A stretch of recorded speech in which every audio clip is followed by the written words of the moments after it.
Good afternoon, fellow Kung Fu movie fans. This is Gary Williams of filmfandojo.com. And today I am here with a very special guest. This is Sifu Jan Lucanus. Hey, Sifu Jan, how's it going? Doing great. Finishing this banana. Oh, you're doing really great. So for all the people that don't know, I met Sifu Jan on a panel, HBC Yukon panel sponsored by Urban Action Showcase a month and a half ago, and I was so taken by his passion for the Kung Fu movies and then his passion for his many projects, and he's a media guru in a lot of ways. So we're going to get into that talk. But before we get into that specific talk, Sifu Jan, can you give our viewers and listeners some of your background? What do we need to know about Sifu Jan? I'd say right now it's really focused on making movies with the world. Being able to create a platform where everybody can star in their own movies and shows, and that platform is called Real World, REELWURLD, and that's our company we're building. And our first project is called Justice for Hire, and it's like Uber for heroes. You can hire a hero or become one and get paid. Our social network is the cinematic universe, and anybody can join the cast via their phone, and you get guided in creating your own mini movies about your own story, unleashing your inner hero or villain if you want, or whatever you want to play as. And all the stories tied together, all the content is tied together, united by story. So that's really the main focus, and all of that comes from growing up in the comic book business. My dad's a writer. My parents are both martial artists. Working with the sector of the entertainment business, video games, music, all across the board, and realizing that, hey, everyone's got the same challenges. They just call it by different names. So our solution to those challenges is, hey, like, if you really engage people at their core, at their heart, and with their story, and unlock that, that's really the end goal for any show. They're really looking to touch. They're really looking to monetize people, but at the core of that monetization is the decision whether or not to hand over your money to a franchise, show, etc. Your time, your valuable time, and your heart. So for me, it's like, you kind of look deeper than the money. You actually really find that there's some really amazing, beautiful, very spiritual, very, very powerful stuff that happens when someone gives you their time and their attention. And the only way to honor that, in my opinion, is to empower that person's heart, their story, their world. So that's what we're doing. Okay, but yeah, it's a lot, and not that's not in a bad way, but it's a lot of aspects to this, because many people may not know, correct me if I'm mistaken, there's a comic book, Justice for Hire too, correct? There is. Can you tell us about the comic book, and can you kind of tell us about where this idea came from? What spurred you to create this? So yes, there's a comic book, and the comic book was actually based on short films I was doing since high school. And the idea for the short films stems from looking at my father as a superhero. And my dad was such a, he was entrenched in the comic book world. He was a comic book critic, and then he became a writer. His mentor was Jim Shooter, the editor-in-chief of Marvel. And so, I grew up going to Marvel with my dad, going to DC, going to Valiant, and Defiant, which was another one of Jim's companies, and being able to spend time there and to see how all these people were pulling together stories. But that's more on the storytelling side. My dad himself, being a martial artist, I looked at him as Spider-Man. I used to have a fantasy that my dad was Spider-Man and that I was like a little kid Spider-Man, and that we could swing and like hang from like the Brooklyn Bridge. I always thought about that, hanging upside down from the Brooklyn Bridge, from like one of those little tunnels where the cars drive through underneath the bridge, near Brooklyn Heights, where I grew up. And so I just remember how powerful that desire was. And when the opportunity came to start to tell a story, I thought about what would happen if someone exposed me to Pulp Fiction. Not that I saw the movie, but in high school, I saw John Travolta and Sam Jackson. And I said, what if those guys had sons? That would be Like, something. what would their kids be like? And so it immediately started me on this journey of taking the desire that I had of being a superhero with my dad and starting to tell a father-son story about two like vigilantes that had sons and what their kids grew up to be like. And that became the foundation for the short films, which became the foundation for the comic book series, which became the foundation for the entire Justice for Hire cinematic universe that we're doing on Real World, where essentially anybody can join the cast. And interestingly enough, the father and son characters, as they were in the comics, are the only characters right now that are not in this story. So it's for me, a lot of so much was put into that.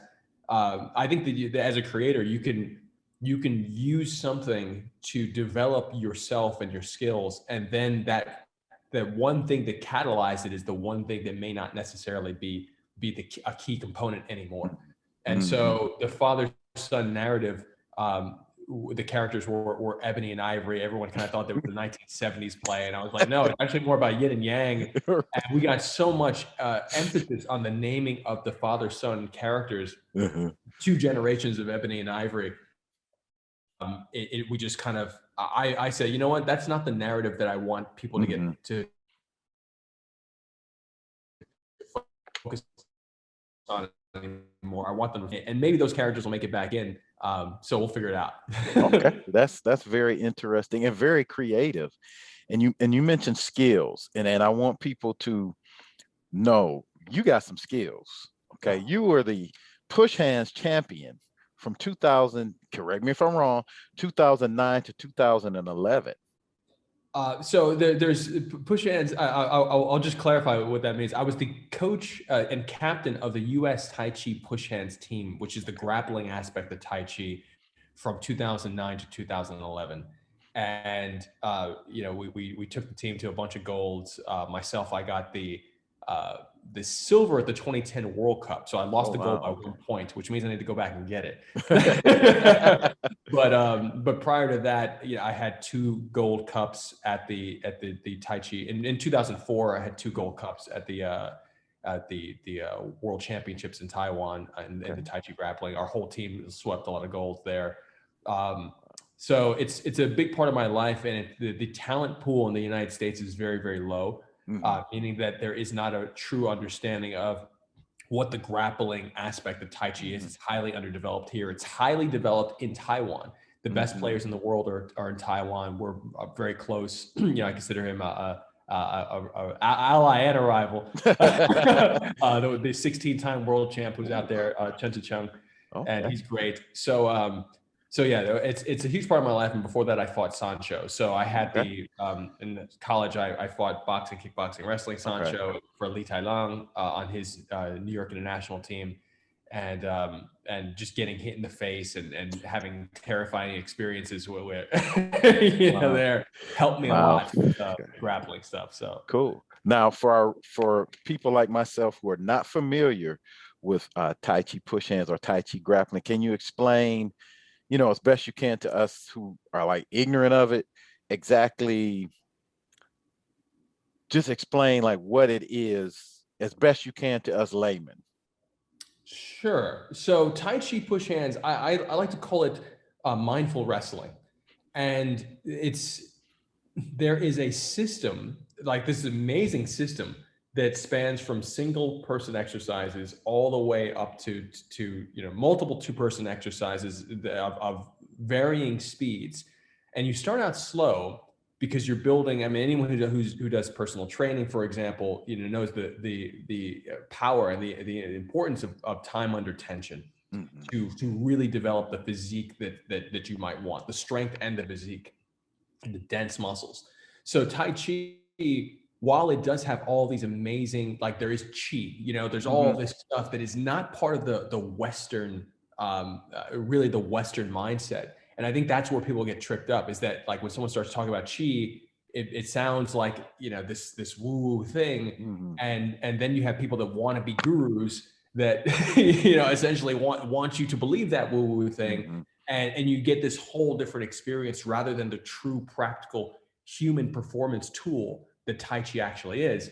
And that's not to say that I'm speaking against the Chi or anything like that. I'm saying that what it is so many things that are very, very practical in daily life that supercharge you. So you do these slow exercises, you build up time under tension with the slow exercises and the ability to speed up your perception by slowing yourself down. And so then when you start to do the fast grappling, the explosive joint manipulation, essentially like the sport of Tai Chi Push has played in Taiwan is Greco-Roman wrestling and judo. It's like, you throw someone on the floor, you push them out of a ring. There's two games. That's called moving step. There's another game where you stand on pedestals and you blast the guy off the pedestal, and it's explosive joint manipulation. But if you don't know what you're looking at, you're like, well, why are these guys pushing each other around? And the real experience that is totally missing especially from the grappling mindset in the States, which is why I can play with any grappler. Like I am happy to grapple with anybody. Doesn't matter how heavy you are, doesn't matter what your title, you likely don't do what I do. And it's the area of your unknowing, you know, and my knowing of how to leverage that makes me strong in what I do. So, you know, I play with UFC fighters, play with Olympic boxers. I play, you know, John Machado, Brazilian Jiu-Jitsu is a mentor of mine, you know, like, so I play with real players, and this stuff is valuable for everybody. And so like my main thing that I want people to get with Tai Chi or mindful wrestling in particular is that it really is a system to slow you down, to speed up your perception, and give you a massive amount of strength at any moment in your shift of balance with your body or playing with an opponent. And to be able to know that any part of your body that's touching an opponent is a leverage point, even if it's one limb. And so that to me is probably the key takeaway. And building from there, all the others, it's a gateway into all the other stuff if you want it, all like the chi, the healing, all this other stuff. But the game itself is very much high performance. It trains you for high performance, and it's something that I use in business every day. Okay. Yeah, and I've seen you. It was an Instagram video of you in the gym with this like wrestler. I think I don't want to say mistaken because I don't know if he was a UFC contender, fighter, or trainer, but you guys were grappling, and he was trying to move you, but he couldn't move. He was like I think it was on your Instagram. And it was like maybe a few weeks ago. I'm just perusing through. I'm like, oh, this looks interesting. And just what you're saying, you know, I'm no martial arts master, but I could see what you were saying in that exchange. It was very interesting because for me, and I'm sure other people, I've never really seen Tai Chi in that light. You know, when we see it, we see the media perception, the old people in the park, and they're like, yeah, and they're like, or you see the movie perception, which if it's a 90s or above movie, everybody's flying through the air and just, so it's very interesting. But you grew up in a martial arts household. How was that to grow up that way? It's pretty delightful, you know. I'll say that it's a gift that I do my best to give my son, and to see both of your parents training, and not only that, but to be able to be around their teachers, their masters, gave me an immediate understanding. Well, I don't want to say understanding. It gave me the time under tension of seeing masters, and to see someone in their 60s, 70s, 80s, and 90s be stronger than people in their 20s and 30s. And to see the reverence that people address them with, it gave me a foundation of the clarity of the value of longevity. And all my training since I really started taking martial arts seriously, because I didn't take it as seriously as a kid, But all my training since high school has been focused on longevity. Mm-hmm. And being able to know that, hey, like I should be able to at 90, you know, my dad at 54 years old won a Tai Chi World Cup. You know, he got his rib broken by a 17-year-old to get that World Cup, but he's got a title. So, you know, like that's 54 years old. And, you know, you look at you know, like the Black Dragon, Ron Van Cliff, you know, and he's still competing. Like that's longevity. That's the power. And what a gift to be able to give a child, and what a gift to be able to give society. If we can work, you know, all of us as martial artists can work to distribute that particular value set of saying, live life for longevity, to be able to spread the most happiness and joy from your body and mind and spirit to others, you know, and that starts with how you move and express yourself, which starts with the breath and the visualization and the body mechanic. And that to me is just, what a gift. Like what a core value. Right. You know? Right. That's, I mean, were your parents Chinese stylists as well? For the most part, absolutely. They started with karate, and then that got them into kung fu and Tai Chi. Okay. And so, you know, I grew up in a kung fu Tai Chi family, and it took me a while to expand, to deepen and to expand beyond some of the essentially the limitations of any cultural style. You know, and I'm still in the process of that, but to accept boxing, you know, when I started boxing in high school, like it took me a while, because I'm like, man, you have a different approach, and this is actually at odds with some of the stuff I'm learning. And it took me a while to actually understand how it wasn't at all at odds. But the teachers didn't necessarily have the lexicon. They didn't have the language to be able to bridge for me. And one of my main things in martial arts or business or media is essentially, like, thematically for me, is just the bridges. Like, how do I create the bridge between the experiences to distill them so that people can simply understand and then actually use them for themselves? Wow, that's deep. Yeah, that's your background. I mean, I was reading up on your website. Your background is so varied. That's why it's so interesting to talk with you. You mentioned earlier competing in Sanshou. Can you tell us about that experience? I mean, you've had a lot of experience in it, but you know, like generally, how one, how did you become interested? And then two, what do you feel that you got from Sanshou? What were some of its lessons for you as a person and as a martial artist? That's a strong question. So the sound show was a really powerful experience, I was 18 years old. I was with my buddy and one of my you know, closest friends, Hinton Wells, and we were in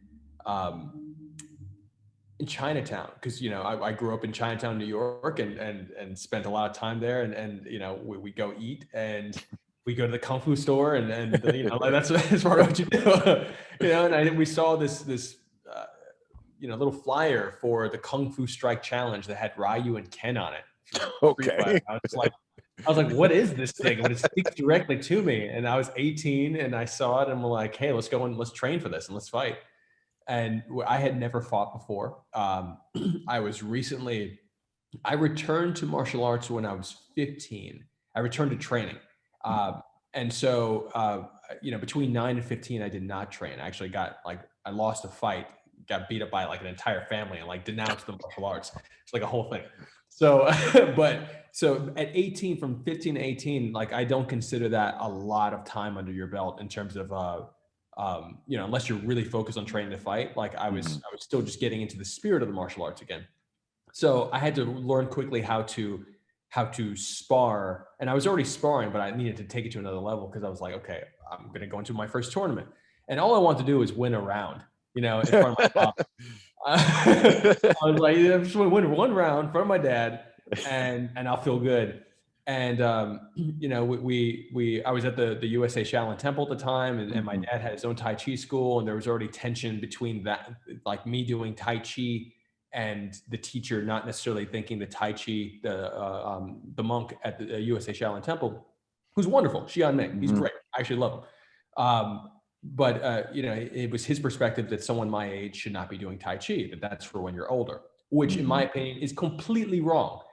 You should be doing Tai Chi at 6 years old. My son does Tai Chi. He's been doing it since he was 4. Wow. It's very important. But like what I'm getting at is that being in this position where, you know, I couldn't kick above my hips.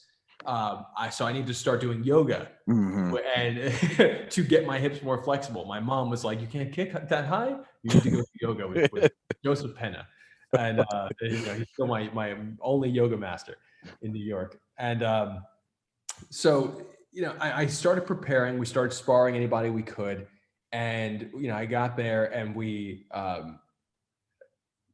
ended up winning the tournament, like myself and Rami, Hinton Rami West.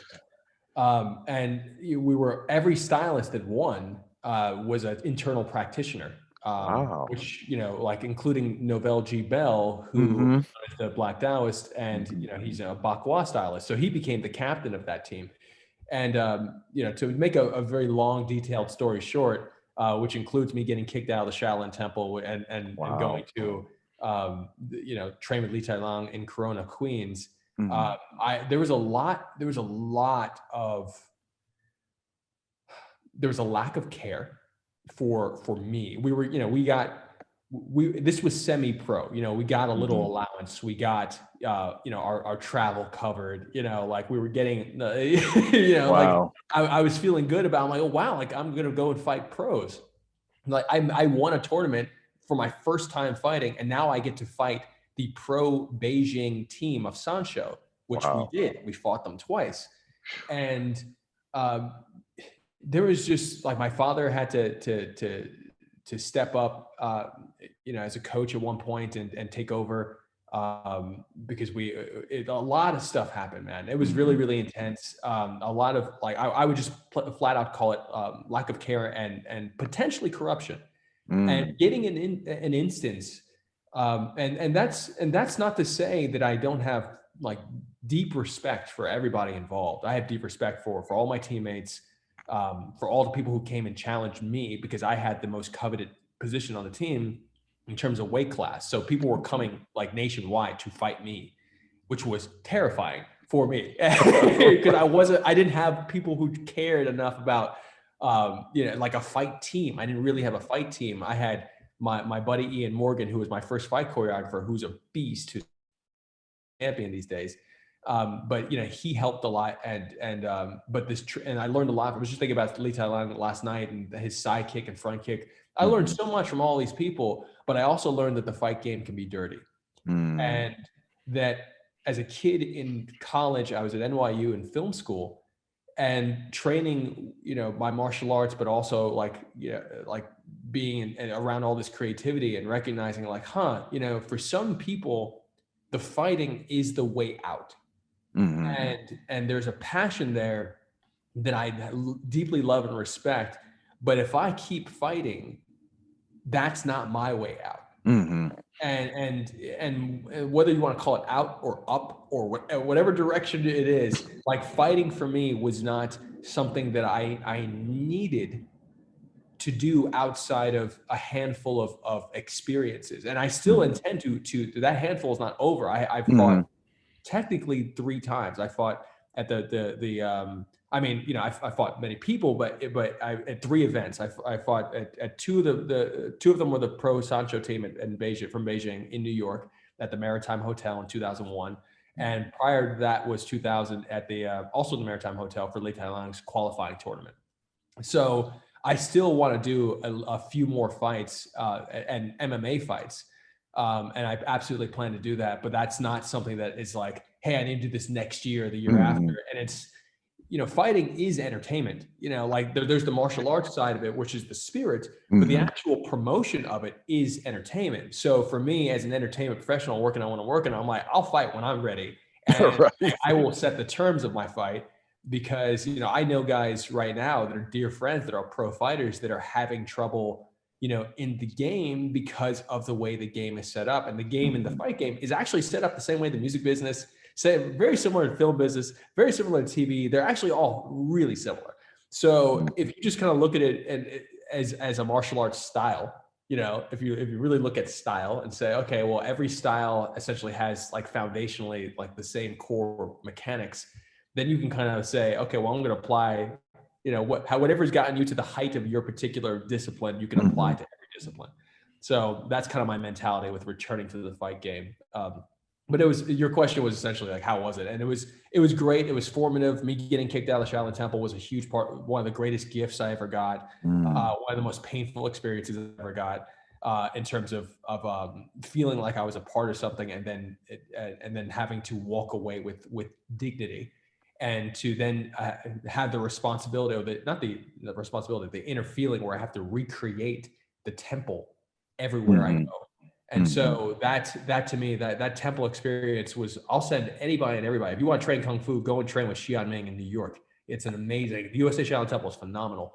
And, you know, like Rizza and all those folks are like, his crew. But like for me, taking that experience, I've never experienced a school that created that temple feeling. And to be able to walk with that and to bring that around, to me is a big deal. So I do my best to share that feeling as much as I can.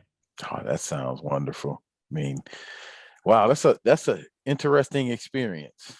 That's cool. No, I think it's cool though.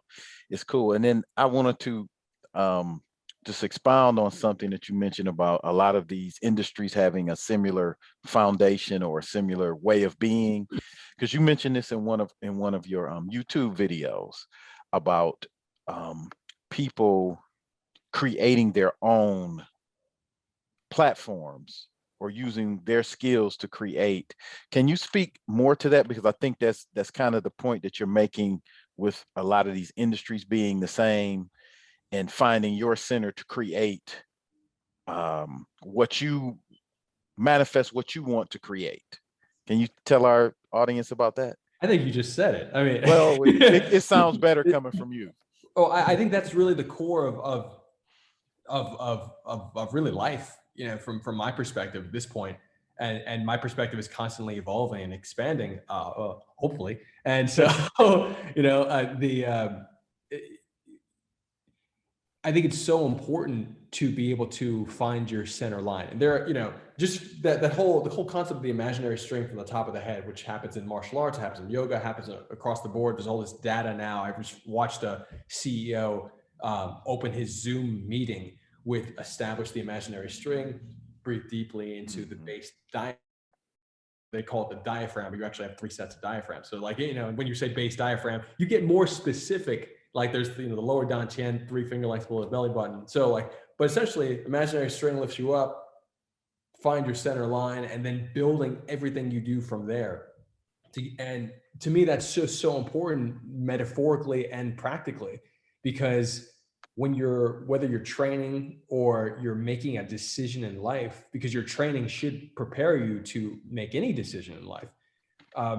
It's really all coming from the same place. So if we all work on that core and our core awareness, and then make the decisions from there, that to me is optimization. You know, you really go beyond good and evil. In our culture, we're so much about like, oh, this is good, this is bad. Like, you know, those are really based on the glasses you wear. It's really about, for again, from my perspective, the optimization of society is a huge deal. And that starts with the optimization of you, and how do you know, make the decisions that are most aligned for your life.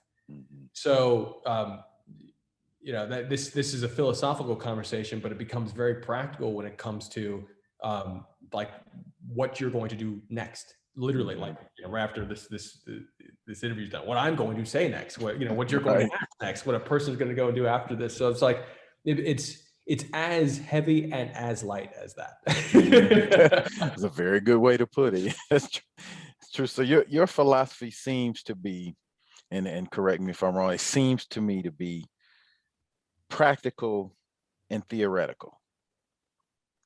You know, like I guess mostly everything is, but practical and theoretical. How much of that do you attribute to your martial arts, specifically your Tai Chi and Kung Fu training? Oh, a vast majority of it. I'll say that you know, growing up in a family with a spiritual guru, which was massively helpful. and helpful to this day. So essentially, like whatever the quote unquote, whatever the focus of your spiritual life is, and some people may not have that, which, you know, I send as much love and light to those people, like to find what that means for them, whether you want to call it universe or you want to call it whatever. I mean, like there's all these terms, none of them are actually accurate, you know? So like, but being able to find that inner quiet that gives you the information that no one else can give you. Like that to me is like you need a system to find that for yourself. And the reason you need a system is because you need to be able to test. You need to be able to have controls. The controls for the litmus test to be able to say, okay, I worked on this over here, and this, I got a positive feedback loop here, and I did this other thing and I got a negative feedback loop. You know, social media is all based on the positive feedback loop. Because you get dopamine hits every time you get the positive feedback loop. And so you know, if you're watching this, you know, you're probably watching social media platform, and you're on a platform that is a system that is based on testing so that you stay, and because you get the positive feedback loop. And so you need to have your own system before you engage someone else's system. And that to me is just it's so important. If you, like, we all need it, and it has to be developed every day. It has to be refined every day. So it really turns the daily experience. It turns you into a scientist of your own life. I love that terminology. Dr. Joe Dispenza said that, like, you know, it once, and I love that. And I was just like, man, like, it's the scientist of your own life, and like, be great and let science study you, because science is the study of. So it is not the end. It is the study of, and it is a result of study. So you actually have to do the study for yourself. And so the practical and the theoretical to me means like the testing and then the contemplation. So you have to think about it yourself of how does somebody respond when I say this? Like how does my body language affect how people respond to me? It's one of the key things that we do in Tai Chi push hands. And I don't want to say Tai Chi push hands, like people who do Tai Chi push hands do that, because that is not true. Like, right. Per se, I'm saying that the team that I'm from, which was coached by Josh Waitzkin, the chess champ, the child prodigy, my big brother, he supercharged my life because he gave me insights into how people behave, like physically. How people emotionally respond, how they think, and how to press buttons to get the response that I want out of a person when it comes to competition or life. And this is it's an iterative process. You're constantly building on this, but like this stuff is so important because it's how people respond to you. And so it starts again with your system, your ability to test that. So whether you pick Kung Fu or, you know, like Christianity or Buddhism or, you know, Hinduism or like painting or dance, right, like, you know, whatever discipline you choose, to be able to find that core system inside yourself, like, and have the introspective moments so that you can see how your discipline can be applied in your life in a daily basis. How do you make your life dance? How do you make your life art? That to me is like I don't believe in hobbies. So like you know, it's like, this is what we do. And like one thing actually affects the other thing, and you build upon it. So yeah, it's and it can be intense sometimes. Yeah, that's a very good way to. Well, I like that. I'm gonna have to. Okay, you got me thinking. And speaking of complimenting, so you mentioned that Master. I'm sorry, I speak halfway speak Portuguese. Master Machado, one of the Machados. Oh, nice. Yeah, I wow, teach, I love the way you said it, Shadow. Yeah, I teach and play capoeira, so I like. Oh, that's awesome. Yeah. So you mentioned that one of the Machados is a mentor. Yes, John Machado. John Machado. Okay. And I saw him in the Justice for Hire movie. He's one of the I forget his character's name, but he's one of the good guys. So he was that is it is no longer canonical. Okay. Yeah, so like that is the previous, before we rebooted Justice for Hire. Okay. with this new cinematic universe, we have a lot of interconnected pieces of content that connect to the comic book story narrative, storyline. So John Machado played Ram from the comic books. Okay. John will come back in this new Justice Yes. for Hire, and more than likely as a different character. Okay. So as something that he's working on. So. But yes, he's in it. But well, I cut you off just to No, that just was not good. canonical. No, okay. We gotta get that out there. With my Power Rangers shirt on. Yeah, that's right. I kept looking. I'm like, Decades what is worth of that? content. Yeah, like, so yeah, so he's of course everyone knows, or if you don't know, he's a Brazilian Jiu-Jitsu master, and you're speaking about these interconnected things. Can you, in your experience, give us? Because I don't think a lot of people see it, because I know I didn't at first. Like, how does the BJJ complement your Tai Chi push hands? Because I see it as like two sides of the same coin, just a Yes, different type of thing. But can you explain, like for you, how that complement is there? absolutely. John Machado is the most graceful Brazilian Jiu-Jitsu teacher I've had the pleasure of training under, and um, Tai Chi. Josh brought me to John Machado. Josh Waitzkin brought me to John Machado. John Machado, like, introduced me to Ahmed Best, from Star Wars and all these other wonderful people. And we have a comic book with John Machado too, called Fascia Oh, Preta, Black Belt. And so he's a wonderful, as many martial artists are, very creative minds, which is part of the reason we're doing what we're doing right now. How he framed the flow drills that he showed me in my first 2 weeks of training Brazilian Jiu-Jitsu in Los Angeles. I flew out to LA to stay with Josh and Dan Caulfield, who's the assistant coach of the US Tai Chi push hands team. Dan's a brilliant martial artist with his own BJJ school now. The way that they introduced me to Brazilian Jiu-Jitsu was the only way I would have been able to absorb it, which was essentially, Jan, this is Tai Chi on the ground. Because our Tai Chi was integrating judo. We went to go and train with Oishi Judo in New York, Olympian. We trained he trained Greco-Roman. We brought Greco-Roman, we brought judo into our Tai Chi. And so going to John Machado was going to get specific ideas to integrate into our game, so that our game would be stand up and takedown, and continue on the ground. So the ideas, the anaconda holds that he would do are in our push hands. They've been, Josh and Dan reverse engineered with the rest of the team. They created a laboratory experience where you were constantly testing, bringing new ideas in and testing them immediately. It either works or it doesn't work. Mm-hmm. And if it doesn't work at first, doesn't mean it can't work later, but there's none of this touch of death kind of stuff. It was very, very practical stuff. And Brazilian Jiu-Jitsu to me is so wonderful because you can get tapped out or get your limb broken. Yeah. And so it's very real, very quick. And I often think on a regular basis, because John and I have had conversations about formalizing how we do the mindful wrestling system with his help.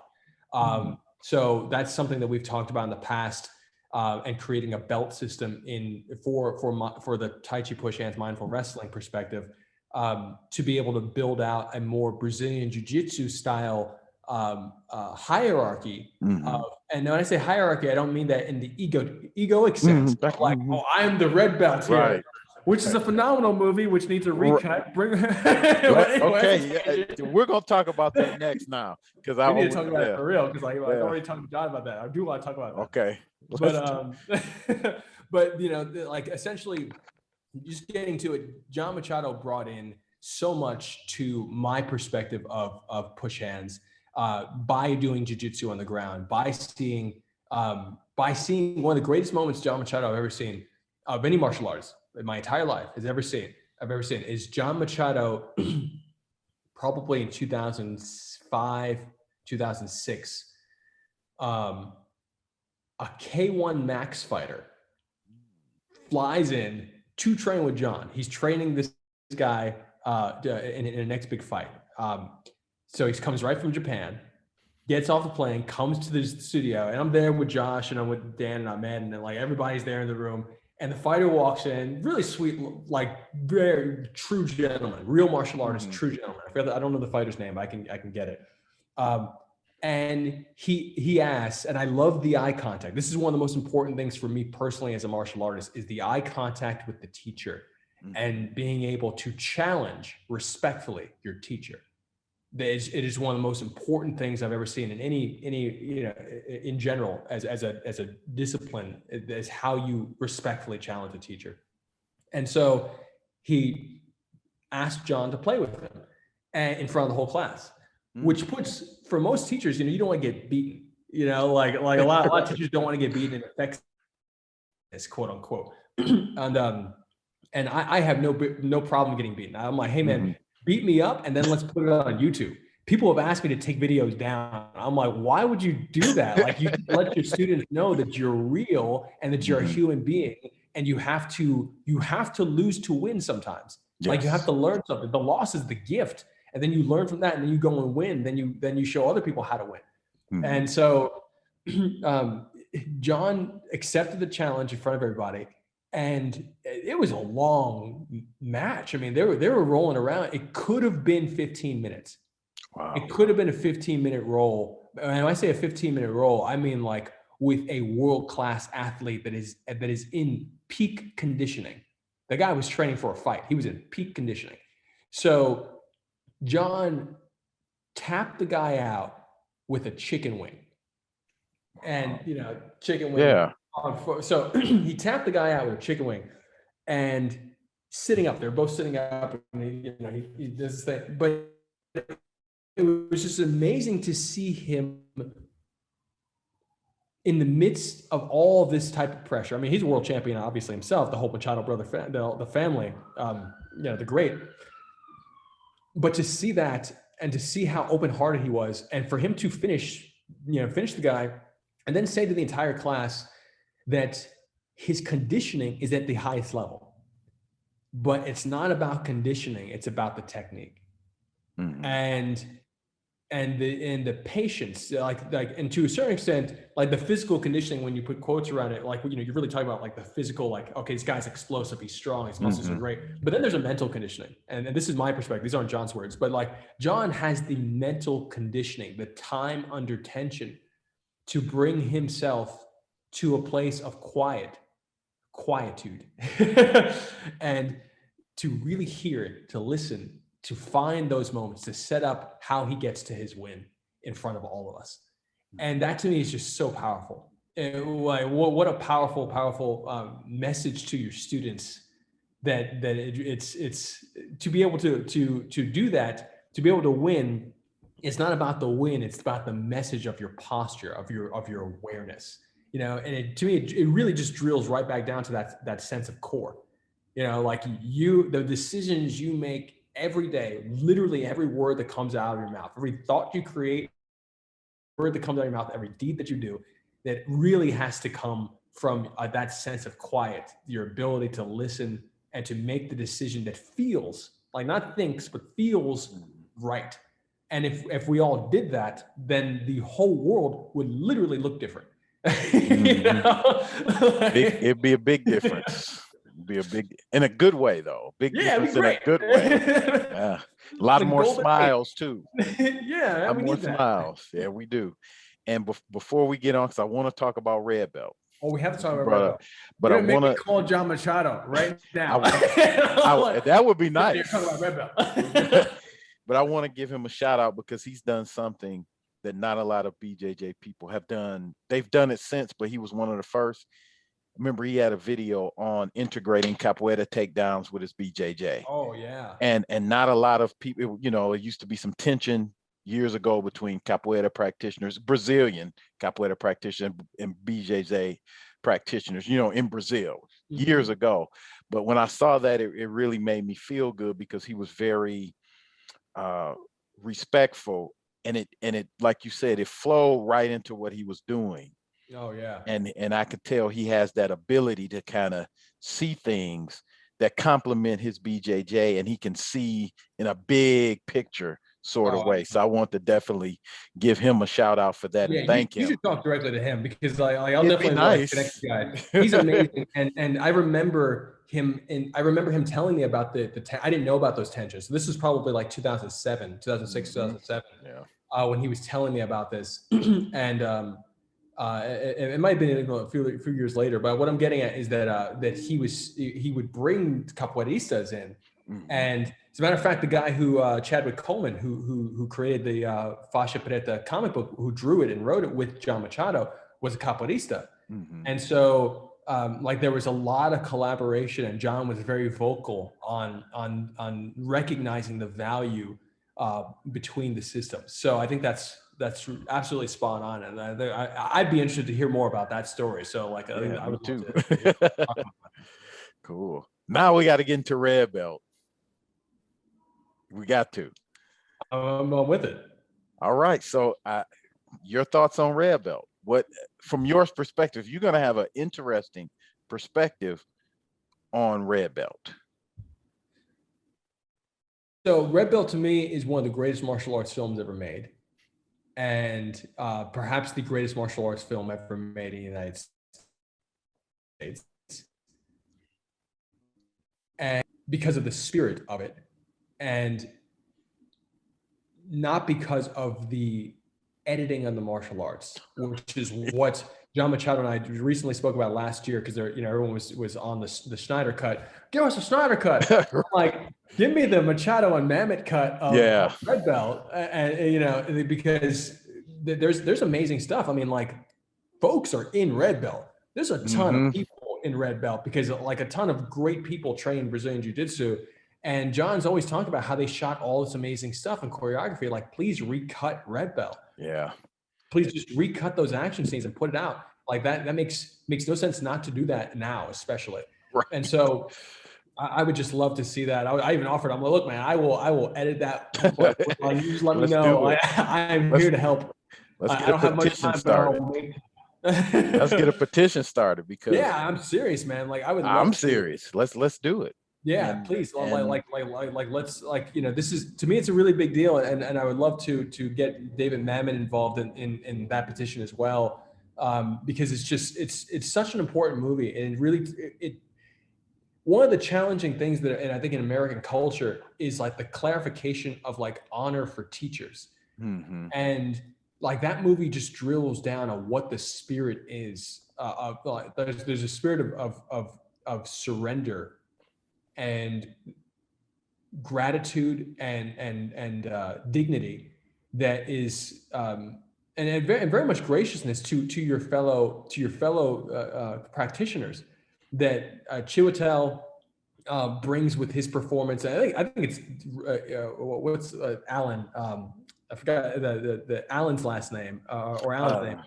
But his full name. But I think that's one of his best performances. I was never a fan of Home Improvement personally. I couldn't watch Tim Allen. That's who it is. Tim Allen. Tim Allen. Yeah, that's but right. His performance in that is amazing. Everyone's performance in that. It's a star-studded cast. John Machado's in it. A great end sequence. And I just think that if they would have given more time to the action, it honored the work that a great choreography team did, that it would have been. I remember talking to MMA fighters after that movie came out, because that was a 2008 release, and I went to the Tribeca Film Festival premiere with John Machado and Pat, and I was really blown away by just how powerful that was as a message being delivered, and how MMA fighters that I knew, friends, like, the know us as a circle, were just like, yeah, but it's not that great of a martial arts flick.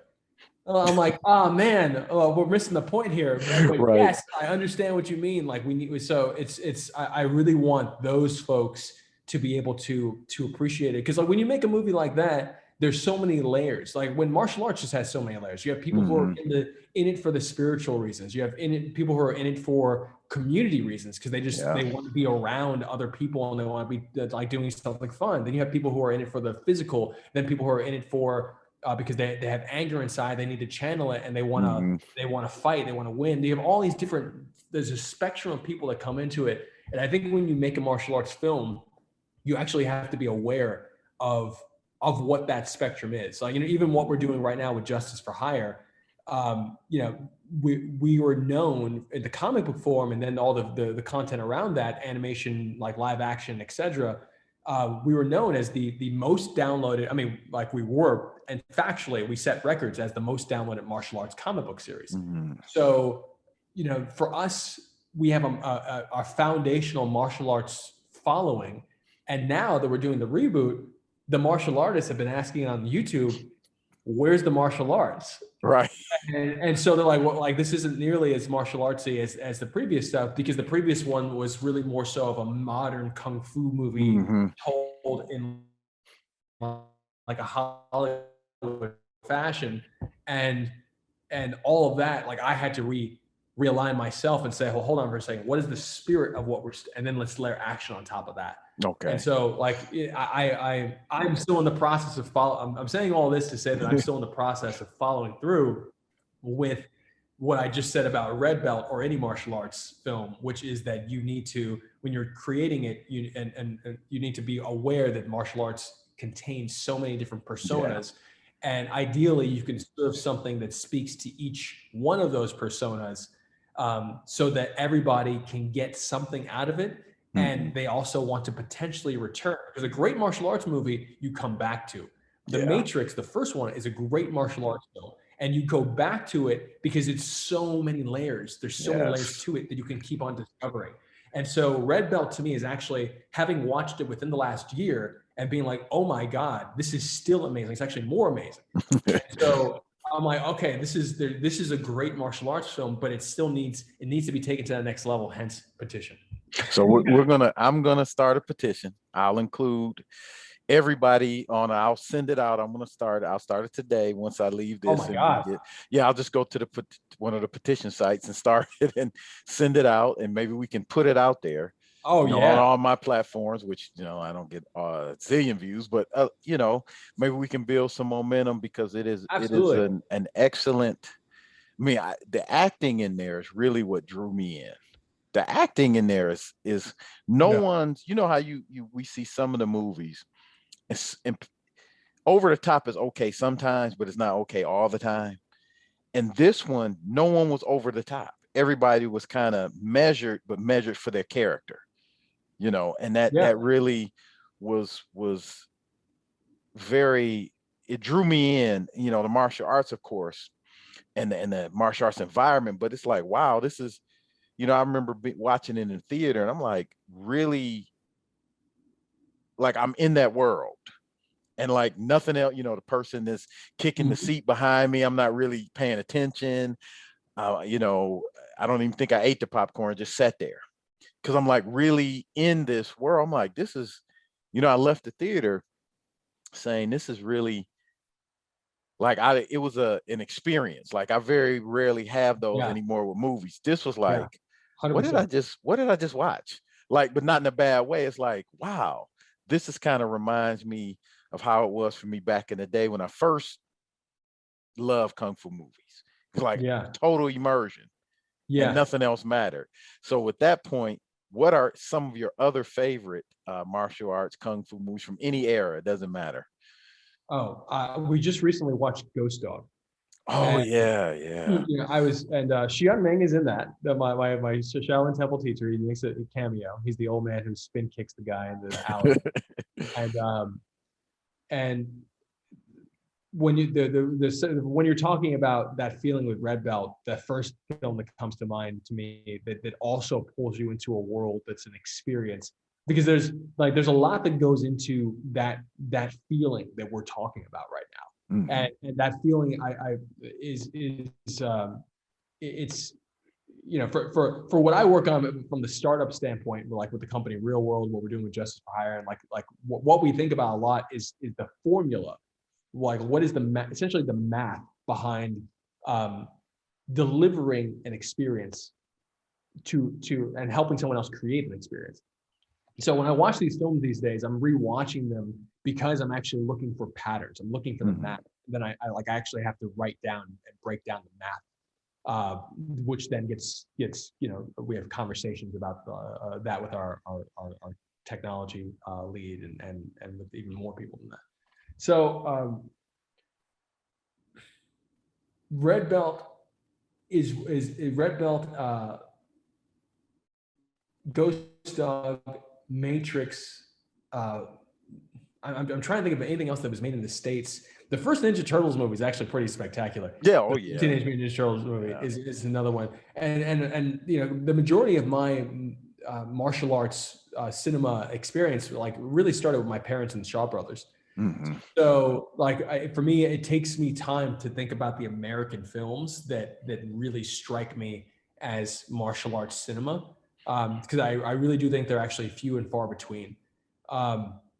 And correct me if I'm wrong. If there's stuff that I'm missing that I need to watch, I don't know, but Shaw Brothers to me, there's the kid with the golden arm, the Brave Archer. We just rewatched the 36 Chambers, which of course it's actually shockingly long. Yes. I didn't remember this is so long. I agree. It's a sweeping epic. Yes, I agree. I agree. But there's but those are my parents' favorites.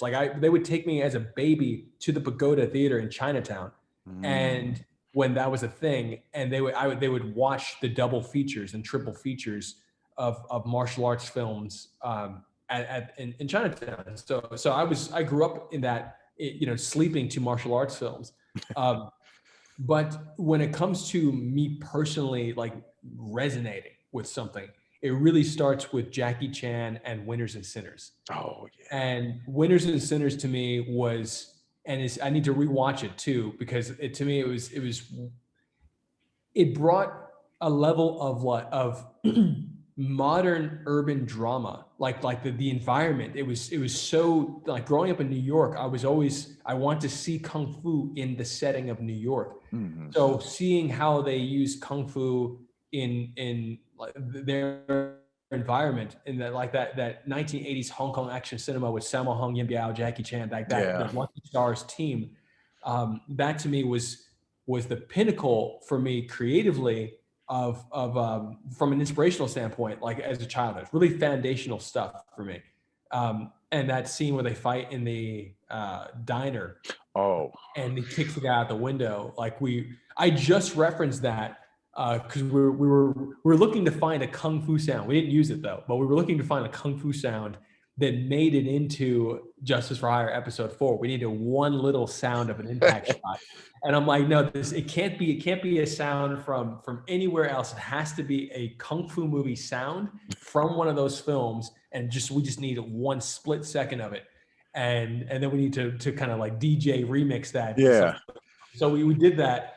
And it's pretty awesome. But that scene was one of the ones I was looking at, because it's just the pacing of the action, which is on a beat, all Jackie Chan stuff. I think they're on, I think it's a 4-beat or something like that. Their choreography is I wasn't even aware of the beats until I worked with great choreographers that really, helped me give me a sense of choreography rhythm, and also help me experiment with breaking rhythm in choreography, which is, I'd say that from what we've produced and the awards that we've gotten as a martial arts action team,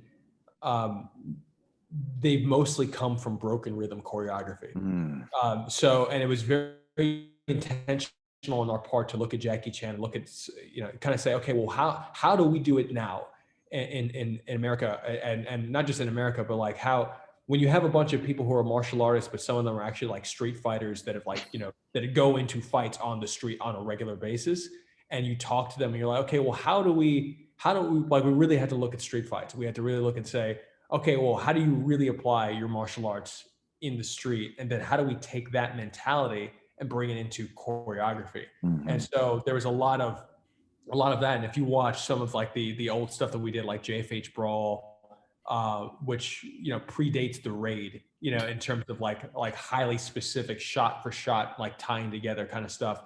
And I was really happy that our team got recognized for that kind of stuff, years before it became like a thing in mainstream media. So, but again, just kind of getting this attention, getting back to it, like Jackie Chan, just showed my son Rumble in the Bronx, which I had never seen. I actually, and I was like, oh my God, Rumble in the Bronx is amazing. Yeah. Oh man. What a joyous film.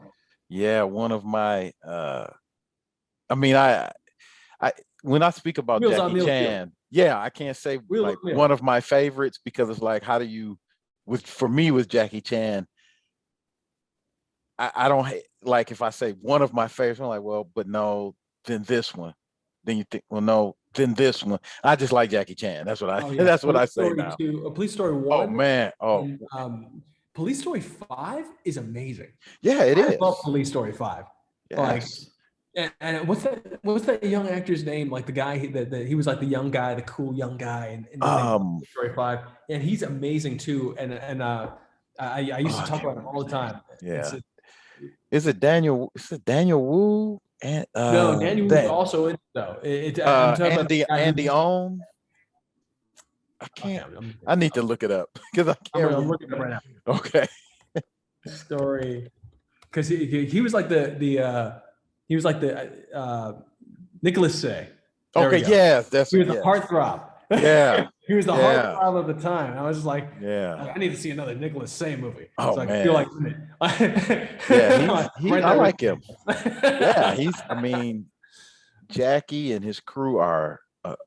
What more can you say? Are amazing. I remember working at Blockbuster. I'm going to date myself. Nice. Back in the day, and we had like a. You're a wonderful guy to talk to about the films. Oh man, the customers didn't like me. They said I was too weird because I would go off and talk about like all these foreign movies, and so we had a section that they had, like we could have our favorites or whatever in the back of the store. And I had like Police Story because it was the only copy. So I'm like, please don't nobody mess this copy up. Police Story, Hard Boiled, they had another John Woo, I think it was The Killer. And like all my stuff was littered with that. I never forget this customer. She's an older lady, came in, and I never wore a name tag. I'm like, I'm nameless, So she's like, who's that Gary guy? He's crazy. Cause like, look at all those movies. I was like, no. I was like, no, he has great taste. Go rent Police Story. But long story short, I used to get a lot of the younger guys. Hey man, what's the watch? I said, please watch Police Story. And this was right before Jet and Jackie were really making their entrance into America. And I said, you gotta watch Jet. I think they had one Jet Li movie. I can't remember what it was. I said, you gotta watch these two. I said, if you do not watch these two, I said, you are going to come back and be amazed because you've never seen anything like what they can do. And they would come back, hey man, you got any more of that stuff? And I'm like, well, you got to tell the manager to order some stuff. I'm just working here. But I remember seeing him. I was so blown away from Police Story 1. I think that final fight scene in the mall, I don't know how many times I rewound it. Like I just kept rewind. I'm like, did he just? No, he didn't. Yeah, he did. And, I knew Jackie from, of course, The Drunken Master, Young Master. But when I saw Snake and Eagle Shadow, all the classics. But when I saw Police Story, the first one, right, I couldn't take my eyes off of it.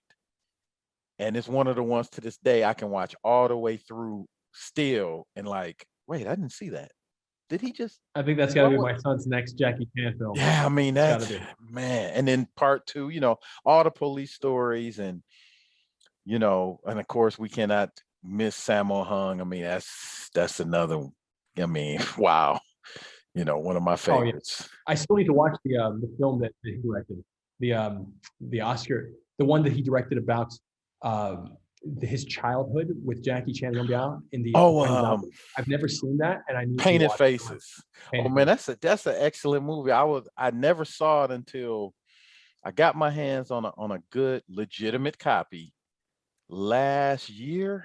Oh wow, that was such a good, because I've always wanted to see it, but it's grainy. It's not really a good copy. It's kind of, so I just said, I don't know how I got it. I think I just ordered it, from Yes Asia, I think. And man, that's a good movie. Like I may people, watch that today. Thank you. yeah. I mean, it's not a lot of it's not any quote unquote martial arts, no fight scenes, but it's about their Yeah. Peking opera training. And Samo, I don't know if he won an award for like Yeah, his he did. I acting. remember that. Okay, his acting, like It anybody might have been who's for like best directing, actually.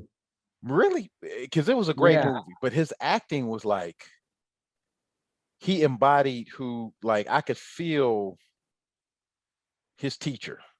You know, it's like Mm, he really embodied that role. And it's like you said earlier, it just goes to show you how a lot of these people are so multi-talented that we yeah. really don't know until we get to see it. And you think of Samo, just the fight choreography guy, the fighter, you know, in the movies. But no, he was, yeah, you gotta watch that, man. You're gonna I love it. will. You're And gonna thanks love for that. mentioning The Killer, because that movie means a lot to me. It was the um, I just rewatched it last year, and it's the movie that made me want to become a director. I Ah, didn't know what a director was, and I grew up watching. Aside from kung fu movies, like you'd see essentially standard American fare, which is yeah. movie magic, which is Spielberg, which is I love Robert Zemeckis, Mhm. but I didn't know. I did Watching Back to the Future, I couldn't feel the director. Watching Mhm. Star Wars, watching pretty much anything from Steven Spielberg, I didn't know what a director was but then I saw The Killer, and I'm like, what is this? This is, I feel different. Something's happening Mhm. by how I was aware that I was being shown something in a different way.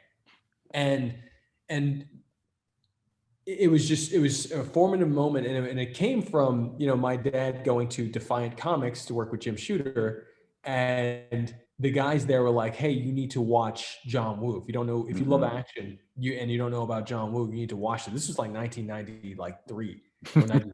It was like 91 or 92. Yeah, it had to be like 92 actually, because it was right after The Kill, because Hard Boiled was out, and Hard Mhm. Boiled was a 1992 release, if I remember correctly. The Yes. Killer's a 1989 release.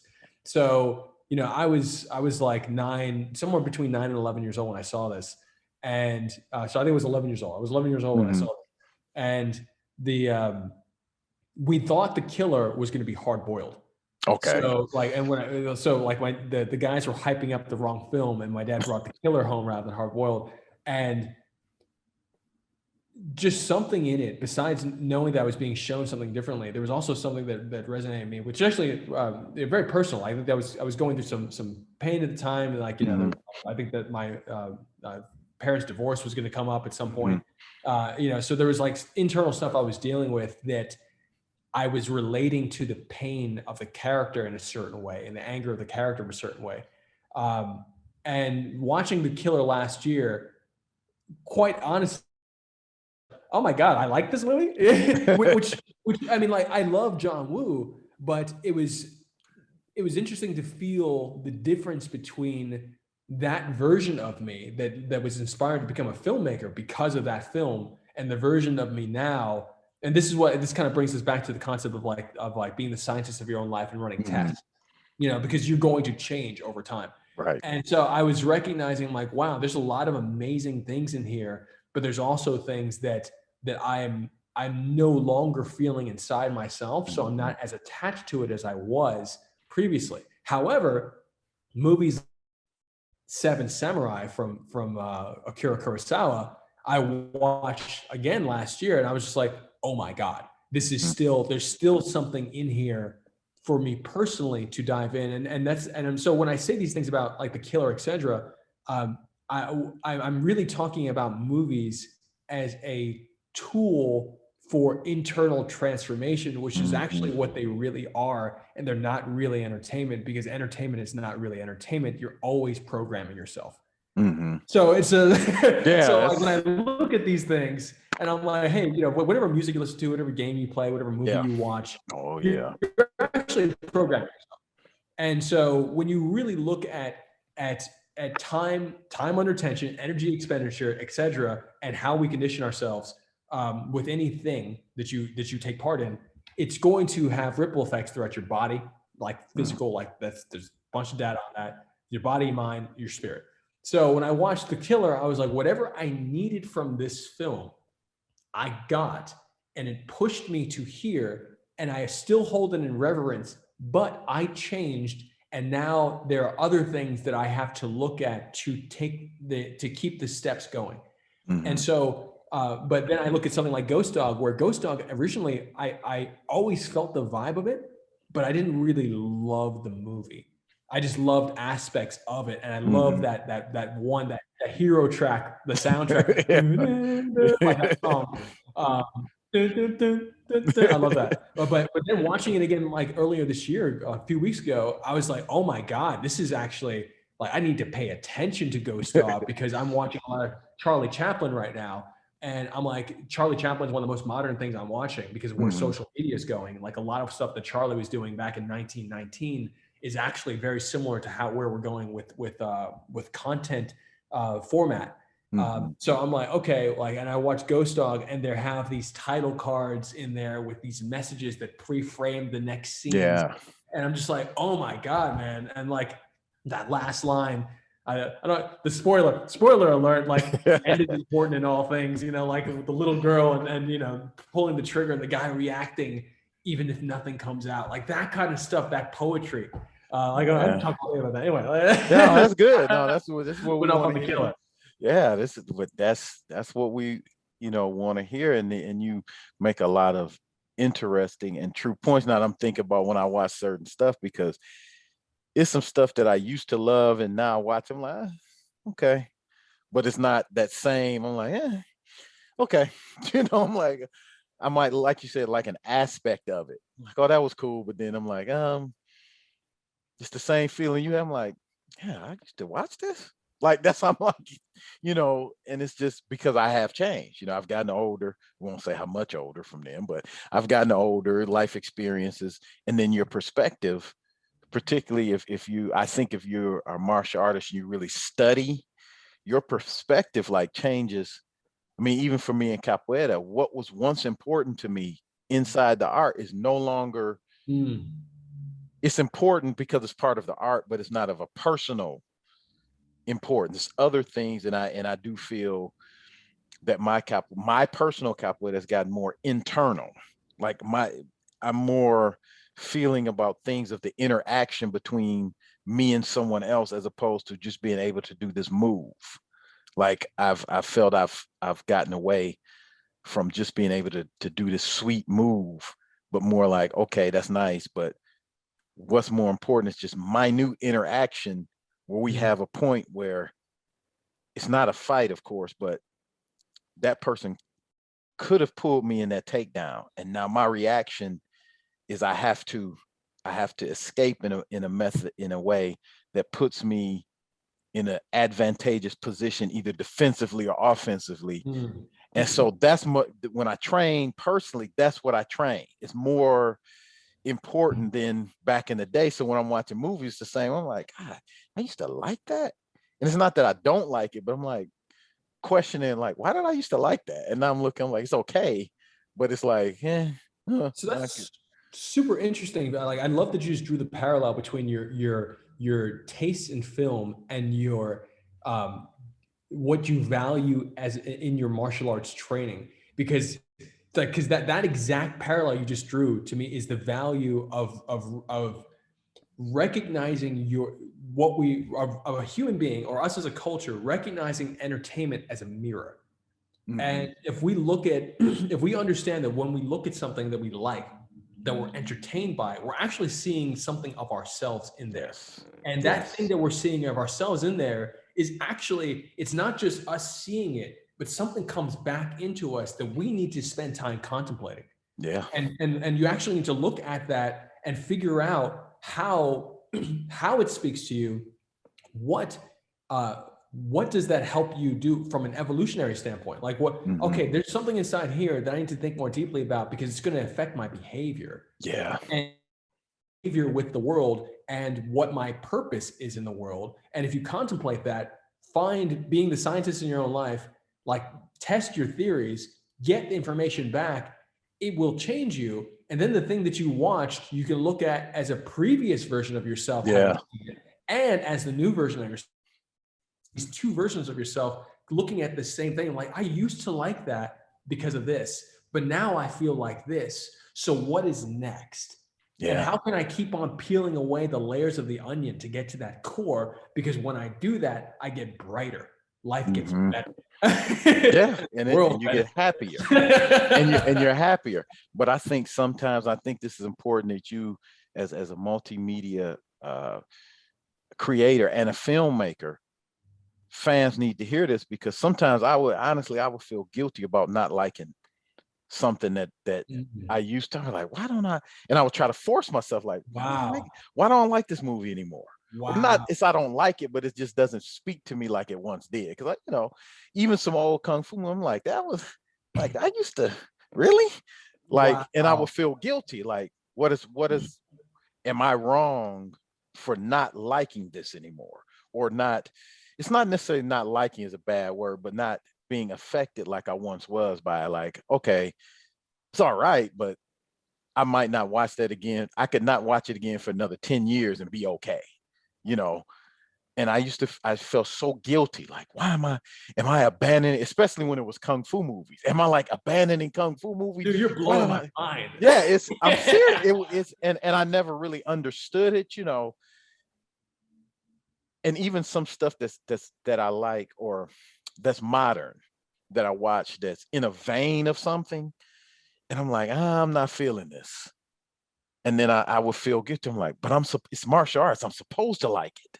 Wow. Like, and then I'm like, well, am I, just all this internal conversation. Am I supposed to like it? Or have I just evolved to a point? Like, for me, in my younger days, the fight scenes were super important. It's gotta look this way. It's gotta, because it was exciting. And now I'm like, even with Red Belt, when we're speaking about that, it's like, what drew me, now the fight scenes were good, and we're gonna put this petition out to see if we can get a better cut, but it's the story and the characters that really kept me. Whereas, let's say 15 years ago, maybe it wasn't, I didn't care. I just wanted a visceral experience of, this fight scene looks good. But now I'm watching stuff and the fight scenes are good, and I'm like, but I'm not feeling the characterization. I'm like, it's too shallow. But then then in my mind, I'm like, well, it's martial arts. I should like it.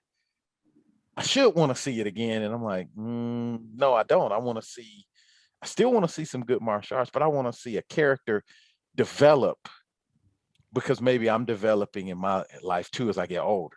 I want to see this character not act this way. If it's like, fast forward in the film is 10 years later, but the character's acting the same way. I'm like, this is no character development. I want to see that along with decent fight scenes. But I would feel so guilty. I know I can't be the only one, but I would feel so guilty about not liking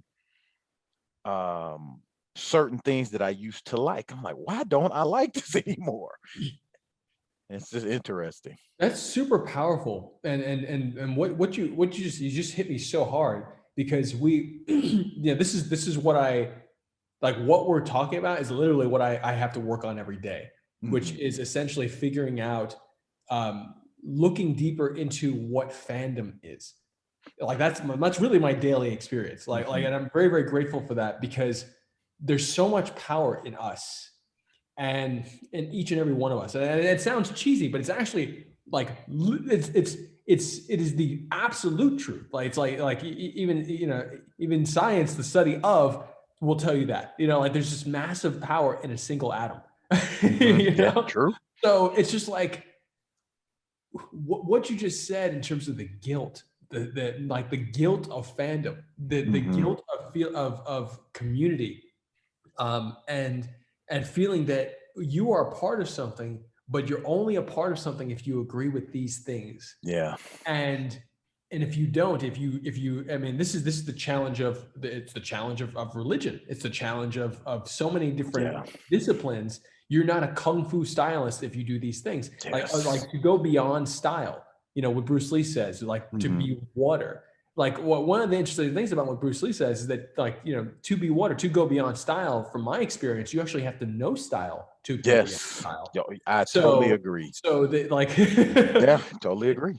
So it's really interesting if you're in the, I have to contemplate. I have to quietly think deeply about what you just said about the guilt of fandom and how to, in the creation of like the system that we're building with Real World, how to make sure that people are aware that that's going to happen.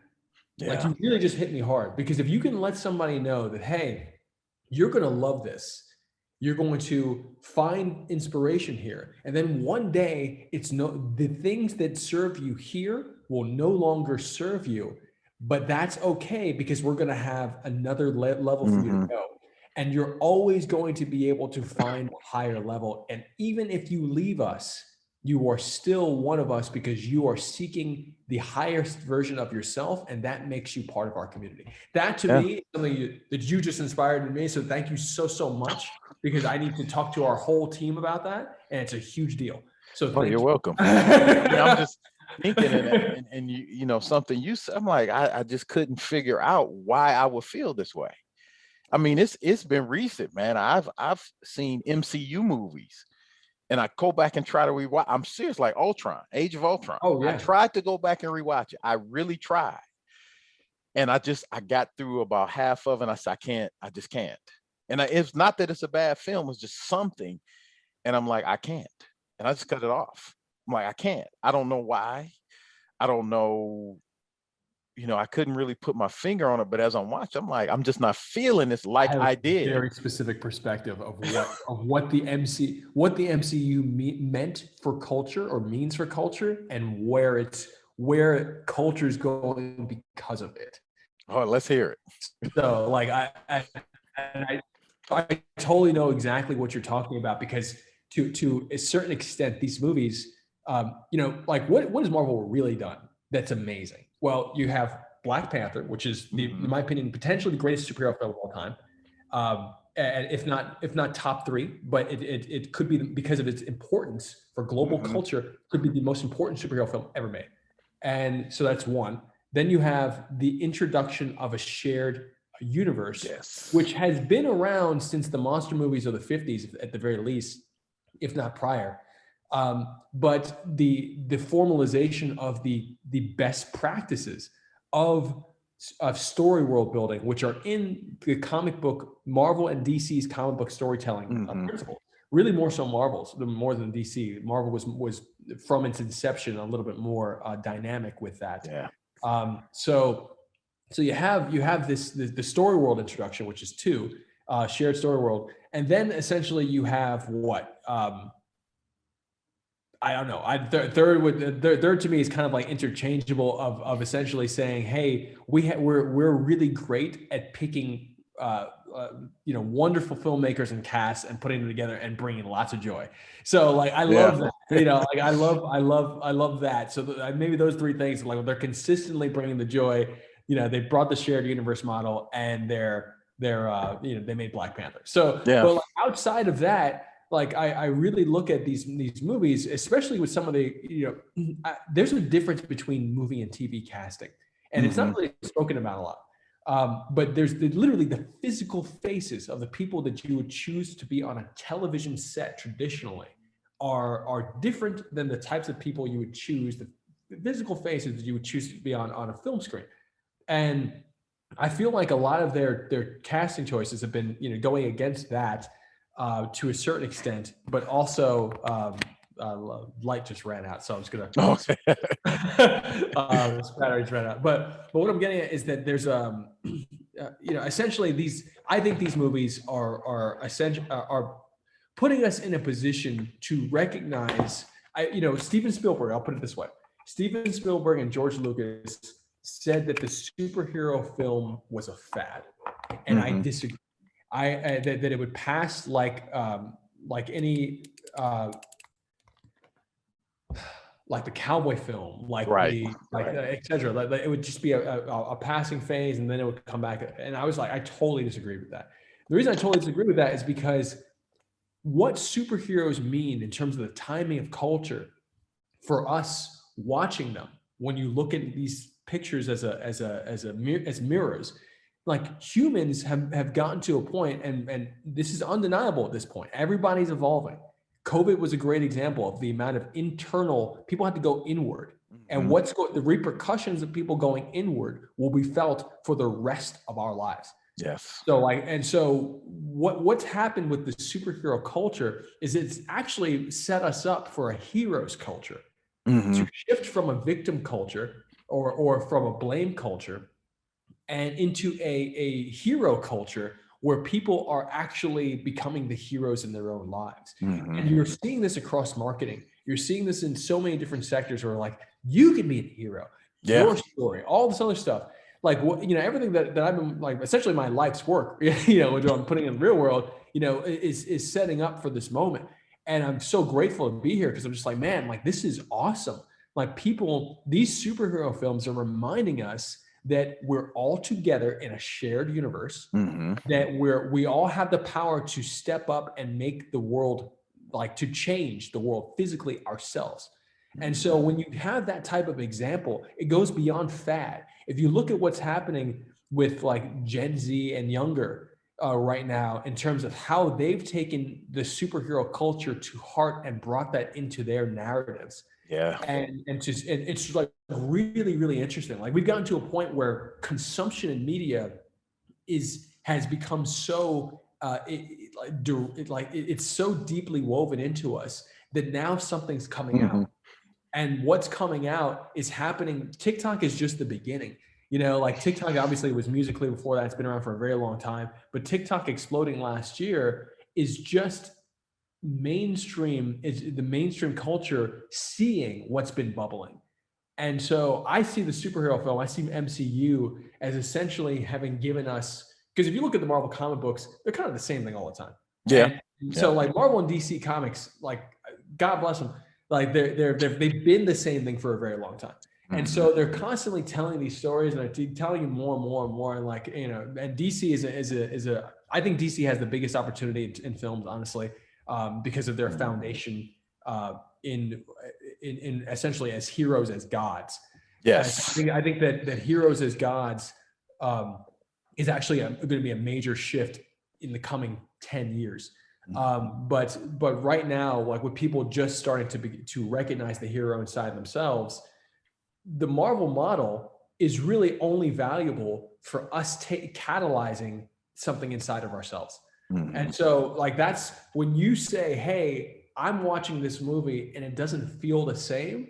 To me, it's the same thing as me with the killer and being like, okay, whatever I needed, I got, and now there's something else that needs to be done with this. And that means that story is going to change.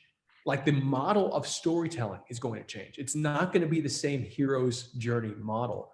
And that's because culture is no longer the same. Like, and this is, I highly recommend checking out Jeff Gomez, who's a dear friend and advisor. And he's the leading transmedia producer. He's the leading mind in transmedia storytelling. And he talks about collective journey storytelling. And the shift of, the hero's journey is the hero needs to leave the village to go slay the dragon, to go get fire and bring fire back to the village so everyone has fire. That's the old model. We're in the new model where the problems are systemic, meaning that not one hero can solve it. Actually, all of them need to be working together. Facebook was the big shift between the old model and the new model in terms of like social media in general, but like Facebook, meaning that everybody's story now is actually like connected, and we all have to talk about things to heal and to build. So the healing and the building, this cinematic universe model, this inspiring hero inside of us that is coming out, like these stories are changing. The narrative has to change. And if you look at the announcements from Disney and Warner from earlier this year and from late last year, and I was privy to this a year before. I knew it was happening, but someone else kind of a guy named Matthew Ball, who's head of content at Amazon, brought this to the attention of an audience at Tribeca International Film Festival, not Tribeca, Toronto International Film Festival, that essentially the next wave that was going to be happening in Hollywood was outsourcing, and outsourcing the Hollywood model to shipping it out so that other areas of the world have the same thing to tell their stories. From America, from Hollywood, shipping out the model and saying, hey, Raya the Last Dragon. Hey, we're like, the continent in Africa is going to have their own ability Yeah. to tell stories the way we tell them. Hey, we're doing this in Asia. Like Warner's saying, hey, we're setting up all these superheroes in Asia and Batman around the world and all this other stuff. So like essentially these models are being shipped out. So what does that mean for us, for America? And and this is my main focus, like knowing that the models are being shipped out, knowing that the old heroes model, because these companies don't know about the collective journey storytelling on the left. They're aware of it, but they're too scared. They can't, and they're not nimble enough or young enough to be able to move to adapt to what collective journey storytelling is right now. They're attempting to from their very solid positions. Hence Netflix and Adobe doing their partnership with like for TikTok to try to find the next story, etc., which is great. It's awesome. But what does that mean for America? And what does that mean for us who watched all those Marvel movies, who live in the country and in the world and in the city, if you're in New York, and I'm from New York, in the city, you know, that birthed it? What does that mean for the home of those models? The home of those models has to evolve, because we're not going to stay stagnant. We're not going to stay at the same level while the rest of the world catches up in terms of storytelling, in terms of being able to have great animations and great, awesome films about their stories that the whole world can see. I want to see the Filipino stories. I want to see the stories from all across the world. But I know that America, as an originator of this style of storytelling, even though the hero's journey, like, you know, Joseph Campbell, Hero with a Thousand Faces, it's very, very old. But Hollywood storytelling is American. Yes. So what is next for America? And to me, it is exactly what we're talking about right now in terms of like the recognition that we are so rapidly evolving from what we've seen with Marvel, which the Avengers Endgame to me is the greatest theatrical experience that a person can have. Yes. There's nowhere to go from there except if you are in it. Right. There's nowhere else to go unless you are in the story. And that to me is that's it. Like that's the gold. That is where all my focus is going. Knowing that room full of people, the only way to take that to the next level with 80 years worth of character development that Marvel has, that the only thing to trump that is your story.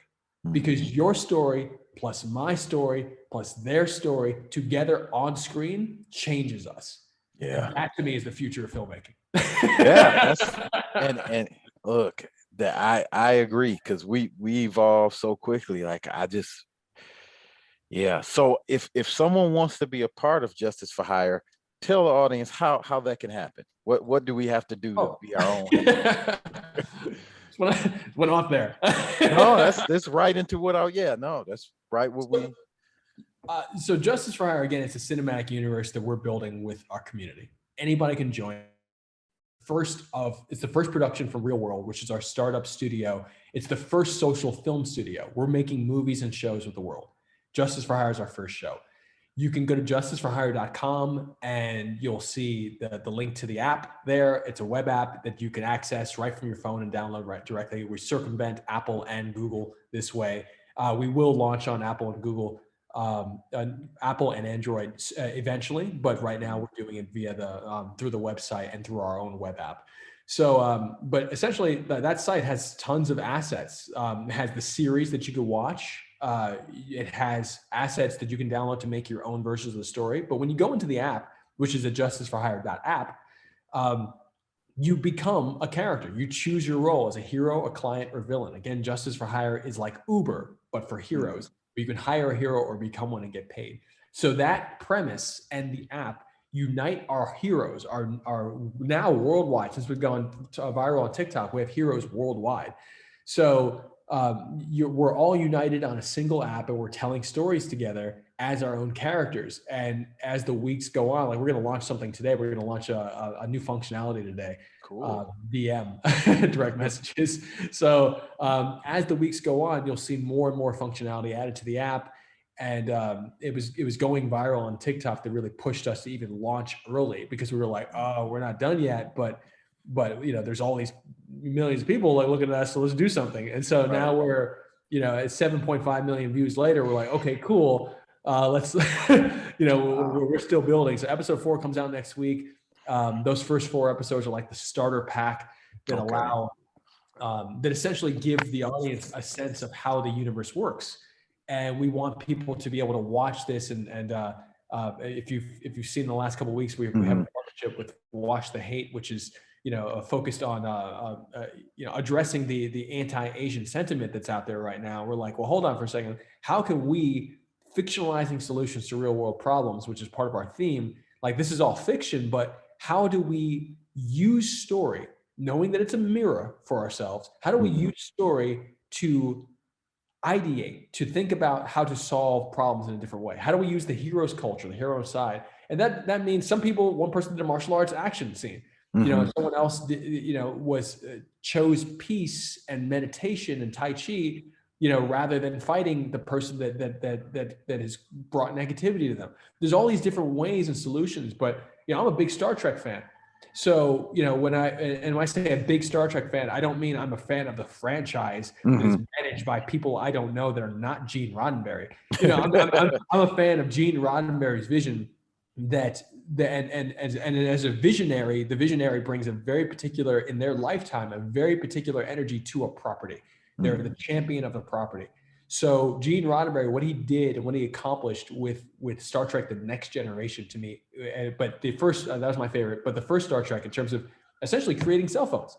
Created Star Trek inspired the cell phone, inspired so many medical breakthroughs.